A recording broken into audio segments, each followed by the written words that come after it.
देखा हजारों दफा आपको, फिर बेकरारी कैसी है, संभाले संभलता नहीं ये दिल, कुछ आप में बात ऐसी है।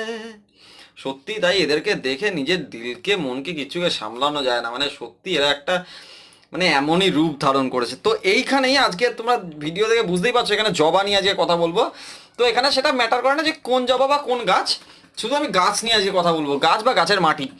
এইখানে দেখো গাছের মাটিটা পুরো শুকনো ইট হয়ে রয়েছে, জাস্ট দুদিন রোদ উঠেছে, গাছের মাটি একদম শক্ত ইট হয়ে গেছে, মানে আমি হাত দিয়ে ইয়ে করতে পারছি না, খোটাতে পারছি না। তো এখানে পাশাপাশি দুটো টব দেখছো, দুটো টবেরই মাটি এরকম পুরো শক্ত ইট। তো এই শক্ত ইটের কারণটা কি? এর কারণটা বেসিক্যালি তোমার গাছ সুস্থ আছে না অসুস্থ সেটা তোমরা খুব ভালোভাবে আইডেন্টিফাই করতে পারবে।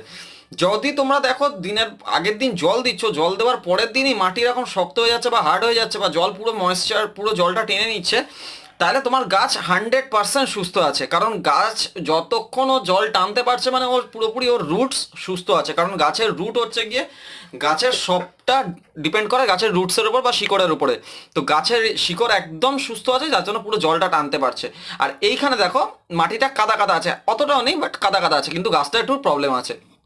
তো এখানে মানেটা হচ্ছে কি, তো গাছটা প্রবলেম হচ্ছে যার জন্য জলটা টানতে পারছে না, রুটসটা প্রবলেম করছে। তার মানে আমাকে এখানে রুটসের ট্রিটমেন্টটা করতে হবে। তো ম্যাক্সিমাম আমার সব গাছের মাটি একদম হার্ড হয়ে গেছে, তো মাটিগুলোকে আমি কুড়াই করতে হবে। আর কালকে তোমাদেরকে একটা ভিডিও দেবো, সেই ভিডিওটা তোমরা দেখবে, সেটা দেখার জন্য চ্যানেলটাকে সাবস্ক্রাইব করো না। সেই ভিডিওটা খুব তোমাদের কাজের হবে যারা ছাদ বাগান করছো, যারা গাছ করছো। খুব ইন্টারেস্টিং একটা ভিডিও থাকবে, ভিডিওটা একটু লম্বা হবে কিন্তু মন দিয়ে দেখো। আর এটা হচ্ছে আমার গোলাপ, গোলাপ বর্ষাতে তো নিজের অসাধারণ একটা রূপ নিয়েছে, সেটা বলারই কথা নয়। তো এখানে এবার রিপোর্টিংও ওর টাইম চলে এসেছে। তো এই হচ্ছে আমার পুরো ছাদ বাগান। যখন নিজের ছাদ বাগানে নিজের গাছগুলো দেখবে না, মন ভরে যাবে। তাই তোমরাও